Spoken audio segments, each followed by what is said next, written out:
Hey, it's Rod Yates. Welcome to another episode of Humans of Music, a Jaxsta podcast. Each episode I talk to a music creator or industry professional about their life and career, the ups and downs of their journey and the lessons they've learned. And my guest for the next hour is British producer and artist Sam Gumbley, also known as SX. Recently, SX released a single with Trippie Redd called All Night. It's a taster of his debut album, which is coming out later this year. But even though it's his debut, SX has actually been at this a long time, having made a name for himself as a producer in his teens. He was 17 when he created an instrumental track called Woo Rhythm, which became a fixture on the UK grime scene. From there, he worked with artists like Lil Wayne and Childish Gambino, even earning a Grammy nomination for his contribution to Gambino's Because the Internet album. But just as Sam's career seemed to be flying, the work dried up, and he had to take a day job working in the warehouse of his hometown soccer club, the Wolverhampton Wanderers. It was during that period he decided he was going to launch his career as an artist and start singing on the beats he was making. Within a year, he was supporting Lily Allen on an American tour, making mixtapes, and now getting ready to release his debut album. It's been a long, sometimes bumpy road for Sam, who talks about it all in this interview, as well as his work as a club ambassador for the Wolverhampton Wanderers, his days beatboxing in the schoolyard, and much more. But we started by talking about Sam's hometown in England, Wolverhampton. I mean, it's home, growing up in Wolverhampton. That's the only place I can call it. It's home. It's crazy because I still live here, so it's the same. So it just is like a small, knitted community. Yeah. Small city of everyone knows everyone. It's the best city, but the worst city. I think it was actually rated like the third worst city in the world. Really? Yeah, like that. Yeah, it literally was. I don't know why, because it's not that bad. But can you guess why? There's some crime and things that happens here, but it's not like as bad as anywhere else, I don't think. Yeah. There's just some rundown parts of it, but I feel like there's rundown parts everywhere. So I don't know why they did that to us, but yeah. Yeah. Wolverhampton is it's home, it's the place that keeps me humble. Yeah, I've never moved to like a big city like LA or London. I also have 2 children too, so it's where my family is, and yeah, just that's Wolverhampton for me. Yeah. When you see things like that, the third worst city in the world, does it galvanize you more to make people realize that Wolverhampton is a good place? Absolutely. Like when I tell people where I'm from, they'd be like, yeah, I've never heard of Wolverhampton. But now when I'll say it, because our football team is in the Premier League, yeah, everyone knows Wolverhampton now. So it's kind of cool. We got this recognition. And obviously I work so closely with the club as well. Yeah. Yeah, man. Like I say, it's home. It's Wolverhampton. I'm a part of the city, Yeah. I hope one day they put a statue up of me. I'll be offended if they don't. We better get onto the council about that. Well, I do want to ask you about your work with the football club, but just a little bit more about growing up in Wolverhampton. What kind of kid were you? I was just like always wanting to be outside, just at any moment. I just hated being stuck in one spot, never stationary. That was always like my little motto to myself. I just want to be always active. I don't want to be... I kind of grew up in a home where it was just me and my mum. I do have other siblings, but they lived with their dad. And I always was on my own because my mum works all the time. So any opportunity when I could be out, I'd be out, I'd be out with like my good friend Tom, who is my best friend now and was back then. He makes a lot of my music with me now. He's credited on a lot of my songs. So he's in the room right now as well. So nice. That's it. Just my life hasn't changed from when I was a kid to now. Like I've still got my people around me from childhood. Sam as a kid is basically Sam as an adult as well. It's just cooler to be an adult, I guess. Until you're an adult, then you want to be a kid again, and then That's it. So did you have to grow up quite quickly, the way you just described it, being with your mum and she was working quite a lot? Were you on your own in terms of having to figure out how to get by? No, quite literally, man. Yeah, like I remember... I feel like I've lived a mad life. Like I got hit by a car on my road that I lived on when I was 8. Almost died. I don't really remember much of life before that time as well, which is kind of crazy. Like I don't know whether that's because I'm getting older or is that a part of it, because there's so many things I just can't remember anymore. And it's sad. That must have been incredibly traumatic for your mum, for you being hit by a car, for yourself. I believe that the people who I was with at the time, my friends, they ran to my mum's house and said, Sam's dead. He's in the road. He's been hit by a car. Because I was unconscious. Everybody was traumatized by it, I think. Yeah. I just remember waking up in the hospital and like I've been told I've been hit by a car. I was like, okay, like how? And then I felt this pain in the back of my head. That's when I realized my head was cracked open. Wow. I still have a scar. My hair covers it now, but when I used to have short hair, yeah, man, crazy. Wow, that's a lot. Just to throw that out there. And in terms of music in the house, I think I've read that your mum loved Fleetwood Mac and loved ABBA. And Yeah. Was that the music that you grew up on? On top of, like she definitely played that on top of, there was like dance music in there as well. I think she had a thing called like, Now This Is What I Call Music dance version or something. Like obviously like an early one, it had a purple cover, so I couldn't tell you the year, but yeah. I used to listen to that a lot and I'd be really like into like the type of beats, you know? Yeah. So a lot of my music doesn't have that in it, but I'm always listening to that type of music, you know, like just the older kind of 80s music and Fleetwood Mac and things. But that's what's inspired my music today. Like growing up, my brother would also listen to Wu-Tang and he was a DJ. Yeah. So when I used to go visit him, I'd play on his decks, I'd be DJing, listening to all of his music. And back then there was no internet. Yeah. Which is, well, we never had it at that time. But like I couldn't wait to go back to my brother's house to listen to these songs, you know? Yeah. And the appreciation level was just crazy. Whereas today, obviously, which is also a blessing for the convenience side of things, but you can just jump on a streaming platform and listen to anything right away. But that excitement, man, like I just remember he had this Wu-Tang vinyl and it had like the logo on the vinyl. It was like it was crazy. Just the fact that a record could be like that as well. Yeah. That's my musical inspirations, man, is like Fleetwood Mac. Phil Collins is a huge one to me. I feel like I've said this so much, but Phil Collins is like, I'd love to do a song with him, you know? Obviously, I don't think that will happen, but if that was ever to happen, Phil, if you're listening, man, please consider it. We're both heartbroken men.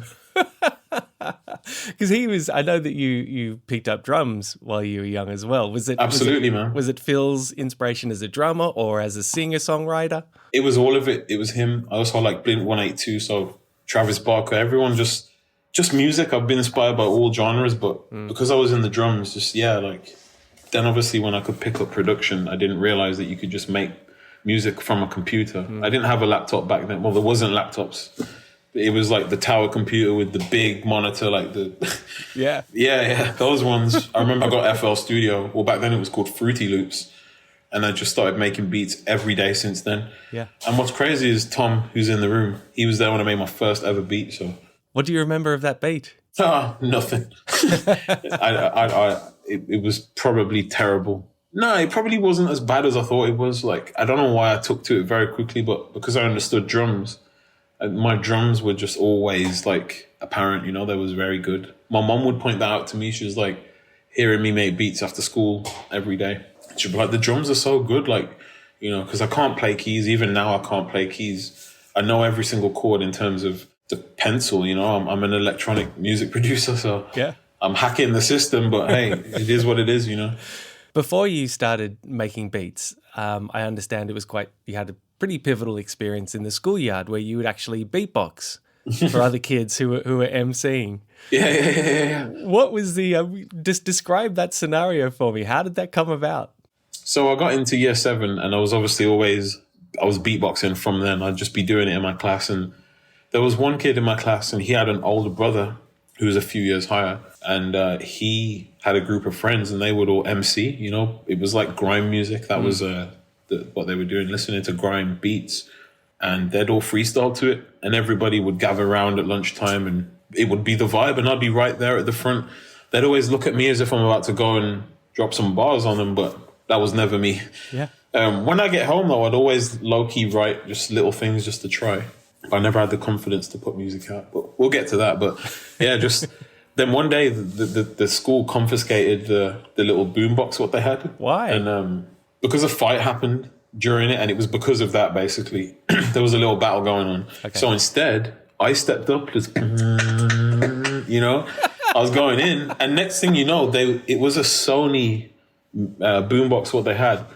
And then the next day I had the nickname Sony. Really? That was my name in school. Yeah.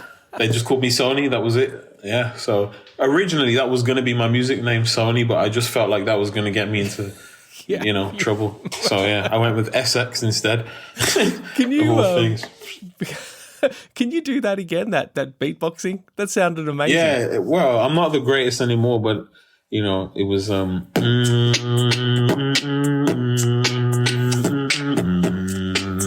but I can do I could do the words and things back then as well. I was like for example, I'd be like, I can't even do it no more. Damn, it's been so long. That sounded. Yeah, that snippet sounded pretty Give me some great. practice, and half an hour from now, if I practice, I'll give you a whole new rendition. Okay. But yeah, right now it's not working. I tried, man. I tried. Thank you. I appreciate it. So you chose SX. Was that given to you, or did you choose it yourself? How did that come about? Yeah. A friend gave it to me. His name was Beast. Everyone had a weird nickname, but yeah, his name was Beast. Shout out to Beast, man. And he made beats too, and he was someone I looked up to a lot in school because he was in the same year as those guys. But I don't know, he was just interesting to me, so I took a liking to him, and he gave me that name, and I kept it because of how much I looked up to him at the time. Okay. He don't even really know that, so that's cool that he will know that now. But yeah, I don't remember what he told me about it, but I took my own interpretation of it over the years, and it's just turned into Sam. That's what SX is, it's Sam. Yeah. The S is for Sam, and the dash separates the two letters, and the X just means anything.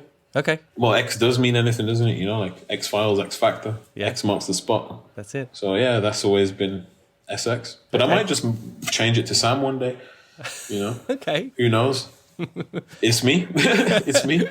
I mean, that ability to beatbox and being nicknamed Sony the next day, did that obviously endear you to your classmates? Did your stocks at school go up as a result? Oh, man.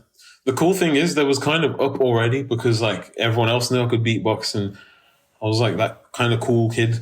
But I was a loner though, but I was just the cool, weird one. So I got along with everyone, which was always weird. I never had problems in school. Even the rockers, there'd always be the emo rock group people. Yeah. I'd vibe with them when I play the drums. We'd jam out together. Then I'd go and chill out with my friends that I lived in not a bad neighborhood, but I'd go into different neighborhoods, and my friends who lived in the rougher neighborhoods definitely we were chilling. I just got along with everyone, so yeah, it was cool. And is it literally that moment where you've figured out you can beatbox and you're confident doing it in front of people that made you then think, all right, I am going to go home to my PC and start trying to make beats? Yeah, literally, yeah. And I'm the kind of person where when I'm getting an interest in learning something or to do better or something, that's literally my goal. So every single day I'm yo, I'm the hungriest guy, I want to do it. And that's always been my thing, my ethos. Just do it. Just don't stop. Just keep going until you're at the bone. Yeah. But how did you do that? Pre-YouTube, pre-internet? How did you trial and error? No, I just used Logic. If I knew where someone was at, an artist that I wanted to give my beats to, and if they had a performance in Birmingham, which is the city next to Wolverhampton, so I'd get the bus to Birmingham and I'd wait outside the venue where the artist was performing at the age of 15 and 16, and I'd just wait there with my beats on a CD, and that's it. And nobody really did that at that time, not here. Yeah. And I'm just this little white kid just chilling there, and they'd always listen to it literally, and then sometimes I wouldn't hear back, but I know this because over time, the persistence paid off. So by the time I was 17, I produced a grime track called Woo. It was just called Woo, but it turned into the Woo rhythm because obviously in grime, there's a lot of Jamaican culture. So a rhythm is, when everyone's doing freestyles on it, that's it, everyone's jumping on it. So literally every grime artist did a version of freestyle to this beat that I made.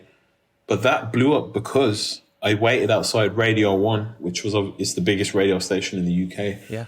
I waited outside their offices. This was when I was 16, 17. I started making more money. I was helping out my sisters, and my sister's dad, basically, he had a shop. I was helping him out on the weekends, making enough money, buying train tickets, going to Radio 1 in London, waiting there for the radio DJs to come out yo, I'm a producer. I just want you to listen to my beats, But because I'm only 16, 17, they're and I'm yo, I'm from Wolverhampton. I'm not even from... I just give them the story while they're on the way to their car on some weirdo type thing. But they'd honestly listen to me. They'd respect it. They'd take my music and I gave it to Tim Westwood. I met him that way. He was a huge DJ at the time.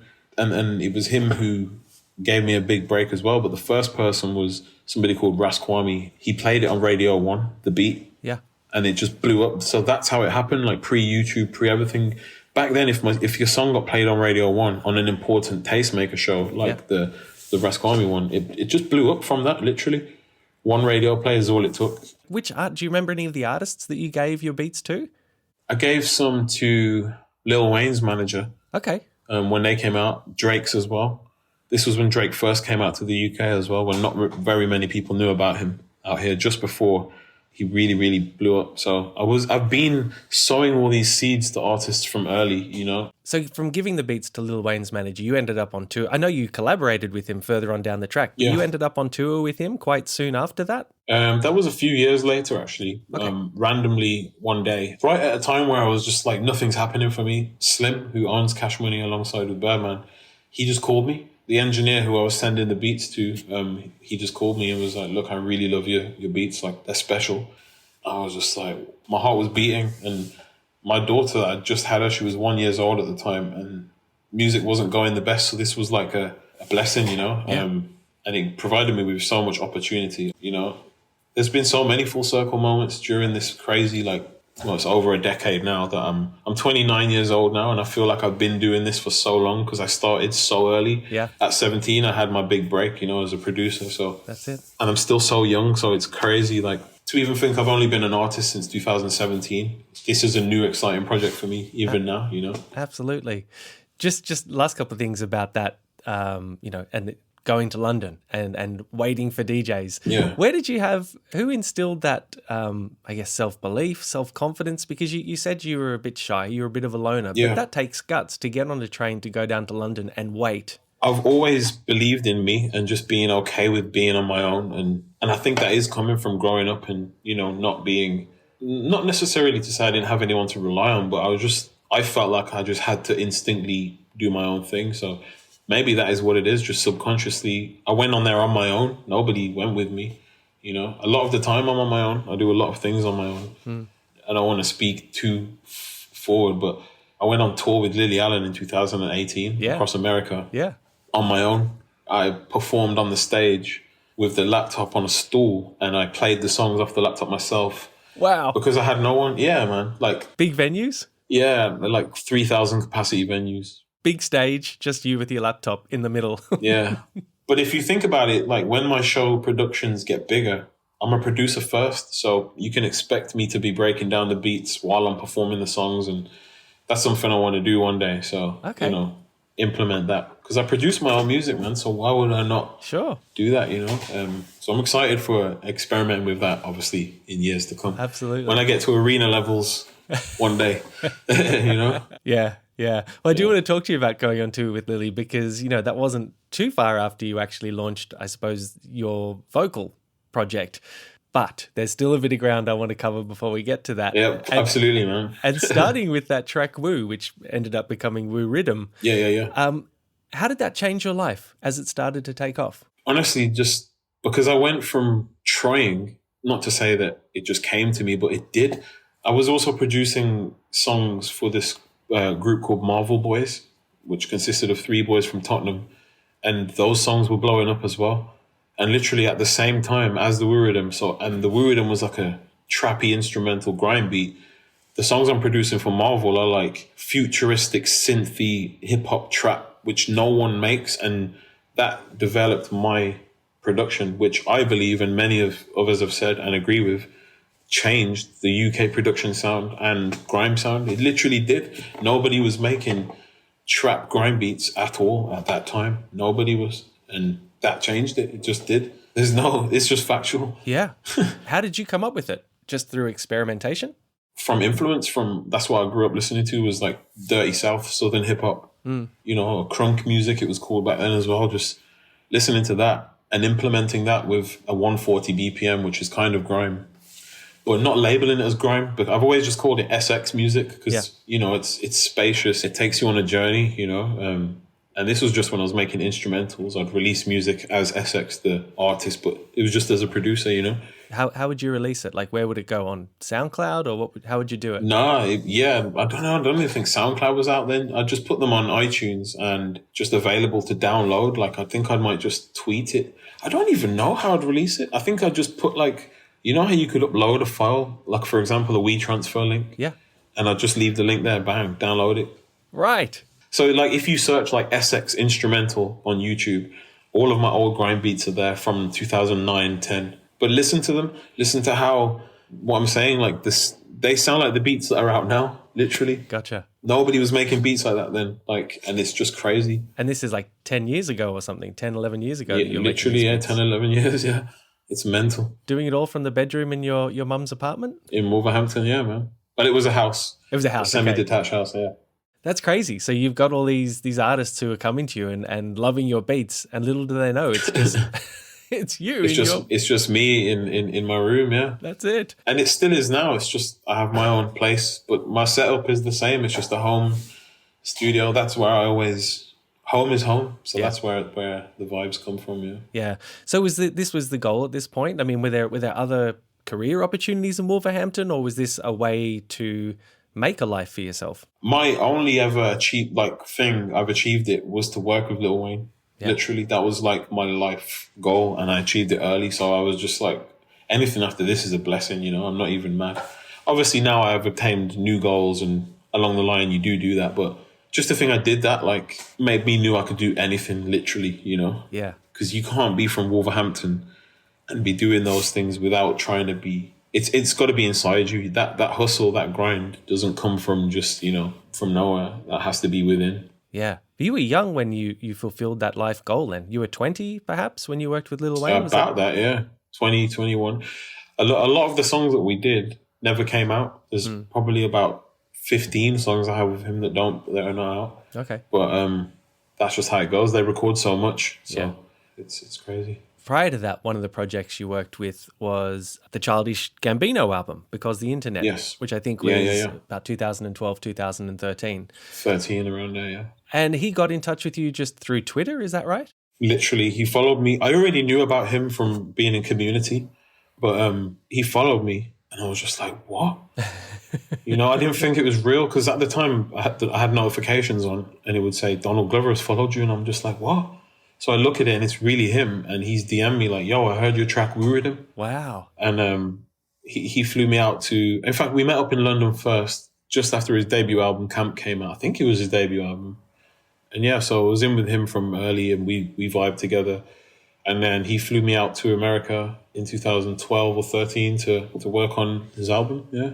I ended up doing some drums on, I don't know what we ended up calling the song. It was always called All She Needed. The Worst Guys, that's what it was called. With Chance the Rapper. Yeah.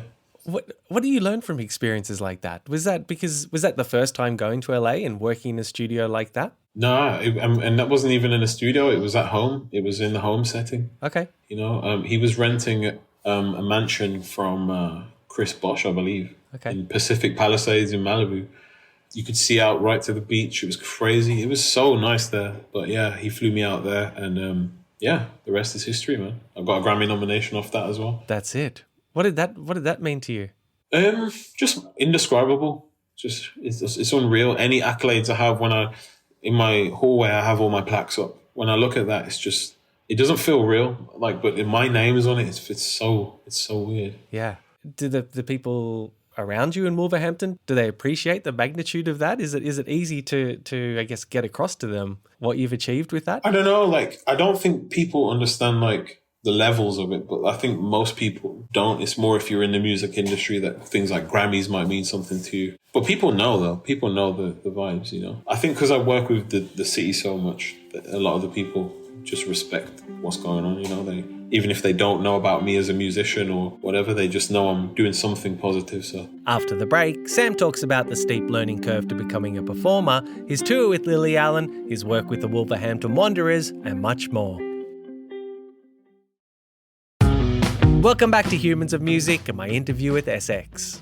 Last question I want to ask you about Childish Gambino. I mean, do you feel when you're in the room with Donald and you know, working with Chance the Rapper as well, do you instantly feel like you belong? At the time, I was always like, why am I, like, what's going on? You know, like, why am I here? Like it feels weird because I'm from Wolverhampton, you know, and I'm here on my own. There's always like a pinch myself moment, but now when I look back at it, I'm just like, of course I was meant to be there. Like, I feel like my whole perspective towards my journey has changed. I've always doubted myself and put myself down, which has made me work harder. Whereas now I just feel like there's a reason why all these things have been happening. Like, just embrace it, man. Like, enjoy it, go for it, you know? Yeah. I've always been so like self-critical, you know, but now I'm just like, this is me. I don't care. So it's a shame for this happened at 29 years old, but I also feel like I'm becoming the best version of me and learning so much. So Nice one. yeah. That's why I think it's so impressive that you would go out on a limb and go to Birmingham and go to London and present beats to people, because you have, you know, you're talking it, you're very hard on yourself. Yeah. That you would still put yourself out there, I think is really impressive. Thanks, man. I also used to sell. I dropped 2 little mixtapes when I was 14 years old. They were called Hear Me Out Volume 1 and Hear Me Out Volume 2. And they were just like, I think I had 15 tracks on each. They were just instrumental beats, but Right. I'd sell them for £2. Yeah. And I'd just stand on the streets of Wolverhampton. I'd put on my MySpace, I'm going to be in this location, meet up there. Because I'd put my beats on MySpace and, Yeah. you know, they'd get plays. Like in my city, I had a little following. So I'd print off this printer that my mom had, bless her, man. Like, it would take so long for the thing to print. Yep. The artwork, the front and the back, like a whole half an hour damn near. So it would take me like a day to just make like 10 copies. But I remember I got like 30 copies, and honestly, I came back with like 4. Wow. You know, so, and then the next day I went out and did it again, and I'd always come back with some. Yeah. But like, just, man, it was just mad. That's what inspired me to make the next one. And then I realized from that money that I made, I bought my own clothes. I always wanted this jacket. My mom could never afford it for me at the time. And then when I went to buy it, it was on sale too. So it was like, yes. But like, I've just been able to buy my own things at 14 off, not like I had a paper round or like, you know, a newspaper delivery thing. Yeah. I'm going out my own way to do something, you know? So that's just what, I don't know. It was just crazy. Like, That's huge. yeah, man, it's mad. Your mum must have been very proud as well that you could do that. Yeah. I came back home with like all these pound coins. Like my little rucksack was just full of them. Yeah. So it was, you know, like me and my mum talk about it, and we always have like little tears in our eyes because when she comes to my shows and things, she's always there at the side of the stage. I can't look at her because I'll get tears in my eyes. I've got them now thinking about it, but because it's always just been me and her growing up, you know. Yeah. She's grew up when I made my first beat. She's heard me making the beats for all these people as well at home. Yeah. You know, so yeah, it's like the journey's mad, man. Yeah. It's crazy. I think she's my biggest fan. As a mum should be. Yeah, for real. True. So there was, you know, at this point in your career where you've worked with Childish Gambino, you've worked with Lil Wayne, you've worked with Skepta and all sorts of artists. Yeah. You know, and you've got Grammy nomination, you've got gold plaques on your wall, but then at some point the work seems to dry up for a little while. Is that correct? And you actually had to go and take a job in the warehouse of the Wolverhampton Wanderers Football Club. Yeah. Honestly, I just wanted to say, like, because you sparked the memory, like, I just, for some reason, stopped earning money from music. Obviously, as a producer, you don't earn that much anyway unless you have big hits, which I didn't have. So the money just wasn't coming in. And that kind of sent me a bit under like a bit of depression, honestly. And I don't know, I just let that, not just the money thing, but just the no work coming in, I let that really get on top of me. And on top of me being self-critical, that really affected my mental health, which is something that I went through a period of 2 years where I just didn't make any music. I didn't even have a job either, though, during that time. I just did nothing. I still made beats here and there, but that hunger, that desire to do things, and that had gone. Wow. That had left me. And I don't know, just from then, I didn't know what to do. So, yeah, I had to just get a normal job, which I'm glad I did that because I've never had any pride, you know, to like be like, I need to do this. It was more like inspiring that I was doing it. And that developed me to get more hunger to get out of that job. As much as I love working at Wolves in the warehouse and being a part of that development, and, you know, just, it's a family, you know, working there. So it is a great place, but that was never my long term, was to stay in a job. How old were you when you had that, I guess, that episode of depression? About 22. So young. You've Yeah. already achieved a lot, but you're still very young. That must be really hard to think, is this over? Within that 2-year period, it was just not good. I didn't really enjoy it. Not to say I didn't like it, because I still lived in that time. But it's not like I was the happiest I've been.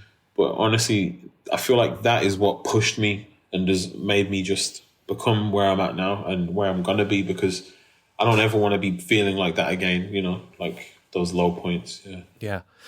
Is that what encouraged you to, when you started again, to start putting your own voice to your work? It definitely had a contribution to it, yeah, because I always knew that I wanted to be an artist anyway, but I just never had the confidence to even do that. I feel like, sometimes your environment, it rubs off on you, and a lot of people from Wolverhampton don't do things. It's quite a rundown, lazy town. So there's not many people from here that have done things, and people are okay with that. I can't just sit there. No disrespect to anybody who has a normal job, of course. I've had to do it, but it's not for me.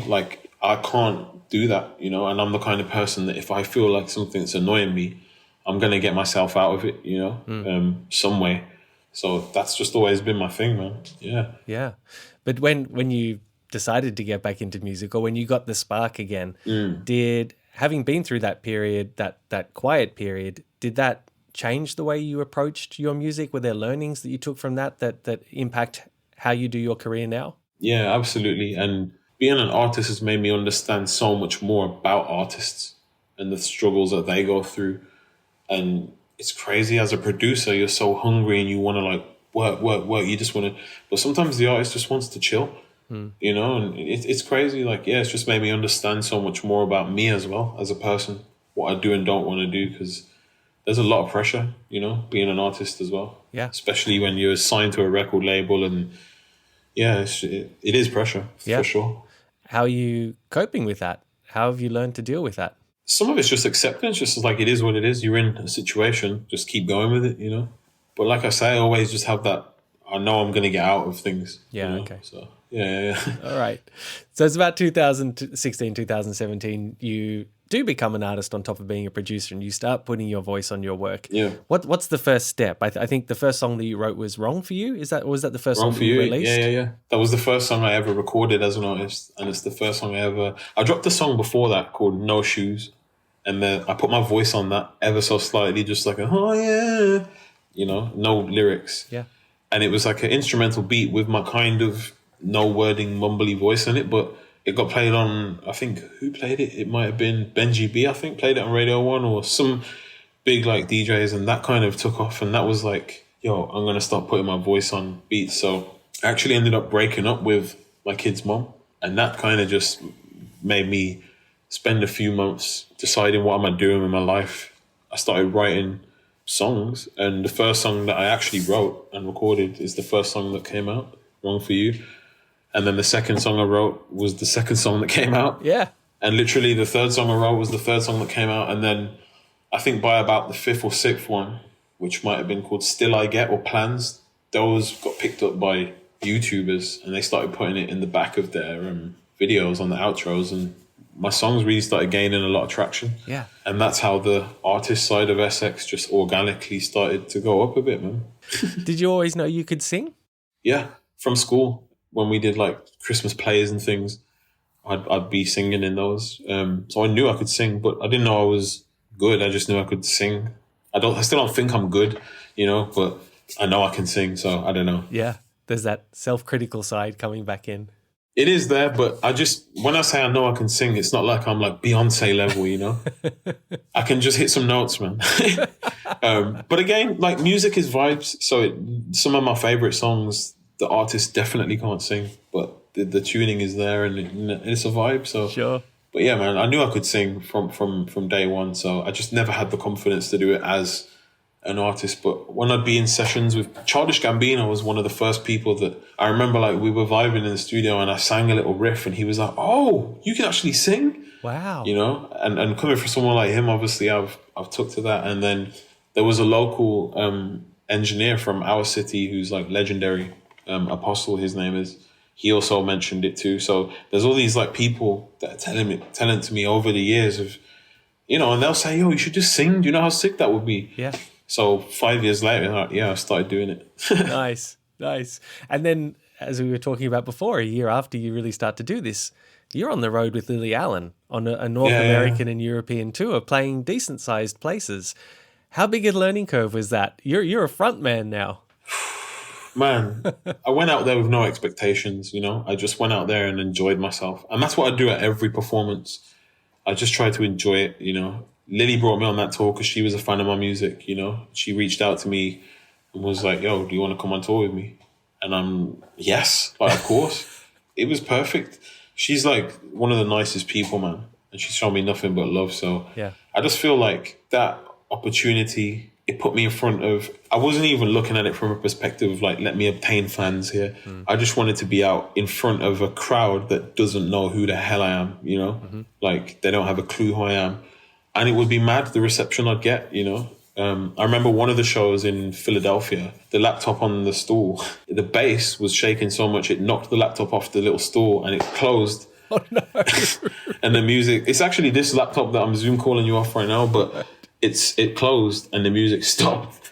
So I know everyone felt bad for me, but I just started carrying on the song in a cappella. Nice. And like, they just loved that, It just turned into like a whole thing for every other show going forward.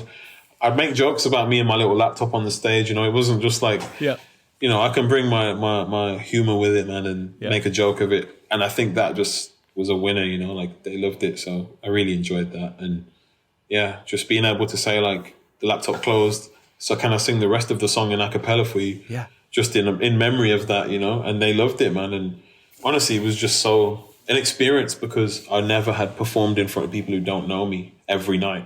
And I perfected being able to perform in front of people who don't know me, or in my opinion anyway. Yeah. So now when I'm doing festivals, I'm not on the huge stages at the moment. So I'm performing in front of people who are my fans, but also people who don't know me. And they're all vibing, man. I love it. So I've learned how to crowd and interact. That's what I'd say I learned as well. Yeah. Crowd interaction and just, being confident, but having fun. It's not about confidence. It's about having fun. Yeah. Having fun with it. It's got to be fun. That's such a sink or swim moment when your laptop falls to the ground on stage. And some people wouldn't know what to do. You obviously have a natural instinct to go, the show must go on. But I feel like with live music, I'm a fan first. So I feel like if I'm going to do something embarrassing after that happening, like be scared or be awkward, they're just going to be like, oh, come on. You could have literally made a moment of that. So that's always just like, I have to make a moment of it. Like it's funny, it's real. It's honest, it's the laptop fell off the stage. It's cool. I really like that. Yeah. So since then you've released 4 mixtapes and you've got your debut album coming out this year. Yeah. The journey of those mixtapes, is that a progression of you just discerning your sound? That's why it's been mixtape after mixtape? I think so, yeah. I mean, obviously the first songs I put out to the last mixtape I put out is the night and day difference in terms of the growth of the sound. But the last project I put out to the album is also the same. It's a night and day difference. I feel like I'm forever progressing with what I'm trying to do. So that's why I feel like it's debut album time. Like I always wanted to make my album a moment, for me in terms of saying it's my album, because it's me confidently saying, yo, this is, I want people like Pharrell and Kanye to look at my album and be like, oh, wow, this kid gets it, like he gets it. Yeah. Because I know I'm an originator of sound from doing all that stuff in grime and, and I feel like my music, it definitely has influences from many people, I sing in falsetto, just like The Weeknd. I get a lot of similarity references to him. And I am inspired by The Weeknd. I'm inspired by, Phil Collins. A lot of my songs are about, heartbreaks and sadness. So I'm inspired. I write about that, All of the influences are there in my music. And I just feel like with the album, you're going to really, really see that, and feel it as well. Because I have perfected, and I know I've got way more to do, but I feel like I'm at a point where I can be like, hey, this is my album, my first one. Well, I guess we've had a few tasters, the latest being All Night with Trippie Redd. Yeah. How did Trippie Redd come to be involved with the song? So me and Rico Love actually wrote the song in America. And again, this is another full circle moment because I was inspired by Jim Johnson as a producer. And obviously him and Rico Love had a huge history of hits together. you know, like Sweet Dreams with Beyonce and Kelly Rowland, Motivate, so many hits together. I wanted to be Jim Johnson to Rico, you know, as a young teenager and growing up in my 20s even still. So the fact that I got to go and write with Rico, you know, out in Miami in 2019 was just mad in itself. Yeah. And we always knew, like, he would always say to me, like, yo, you don't need a feature, you know, just do the song on your own. It's special.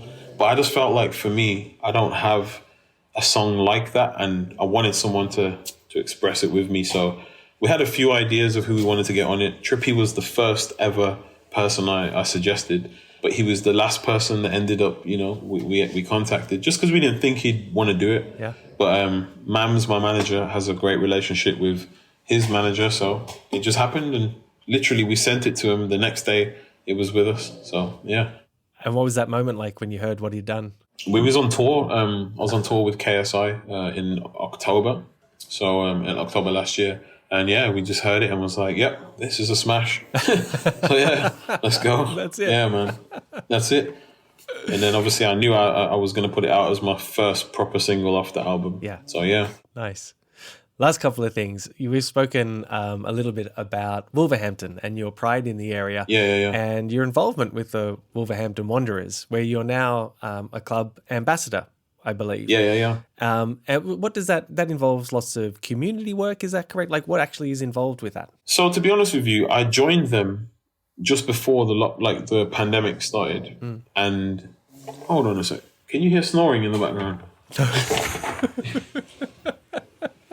Snoring bare loud. I'm just like, I can hear snoring. So sorry to the listeners if you heard snoring there. But the thing is, this is how real it is. You know, we're working on the album right here in my living room where the studio is. Yeah. Me and Tom, who I make all my music with. So bless him, I woke him out of his slumber. But, you know, because straight after this, we're going to get back to work. So it's just like, the grind is real, man. It doesn't get realer than that. That's it. But no, I'm sorry. What was the question you asked me? So we were talking about your role as club ambassador. Wolverhampton. You've just gone into lockdown. Just before the pandemic, I did a few community football events with them.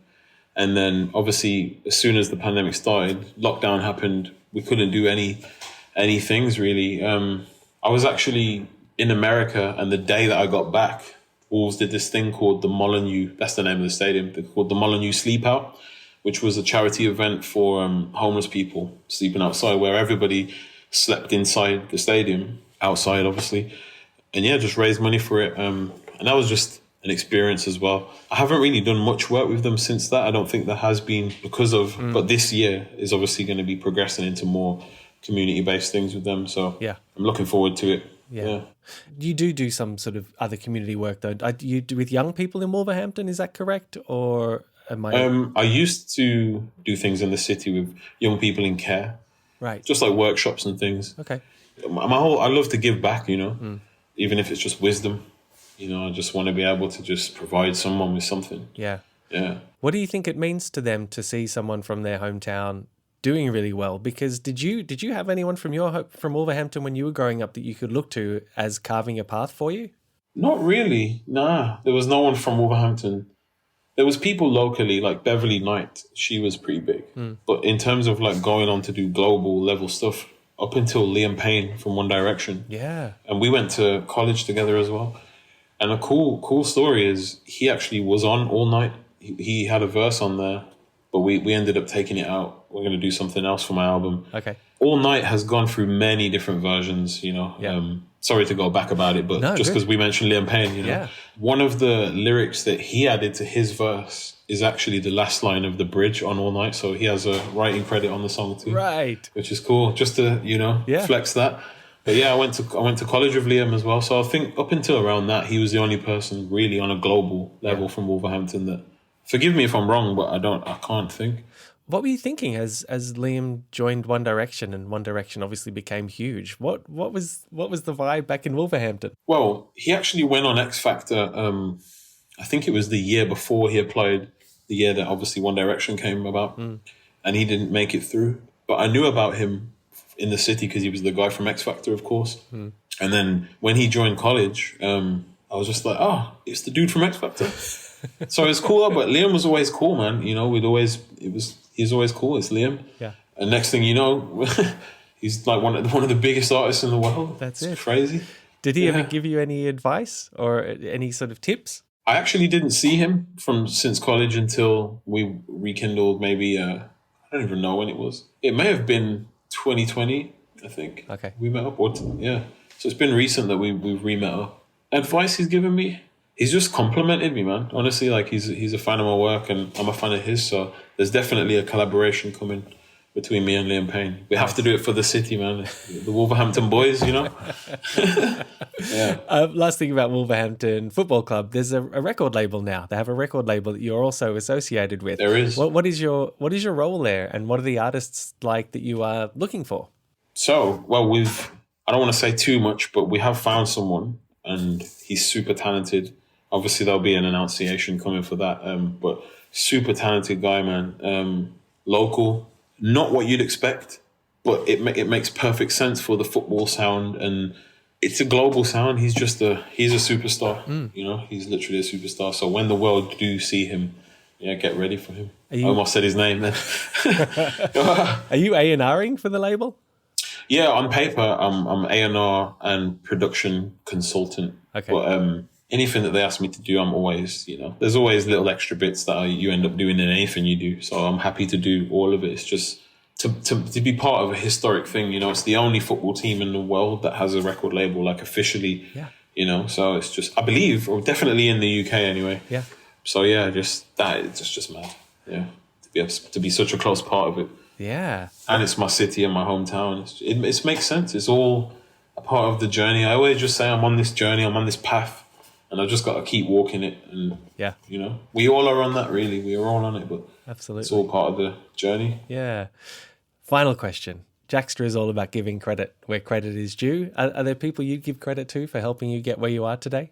Yeah, definitely Beast for that name. Right. Yeah. My mom as well, definitely, because she allowed me to even be able to become a writer in my own respects. My manager, Mams Taylor, as well. He's someone who, even though at the beginning he did, gave me that advice not to put it on the back burner, but he's helped me develop as an artist throughout and believes in me more than, he ever has. So yeah. I'm really grateful for him. Childish Gambino, changed my life, provided me with a Grammy nomination. I'd like to shout out to the Marvel boys as well, because although we don't really make music anymore, I don't know if they make music, but they gave me my start, and provided me to see the behind the scenes journey of how artistry is from early on. So I was excited and grateful for that. Yeah. Shout out to Rico Love as well, who helped me write the new song. Yeah. Along with Liam Payne and Mams as well. Yeah. Mams contributed to it. And obviously Trippie Redd as well. Yeah. I think that's who I'm shouting out. Nice.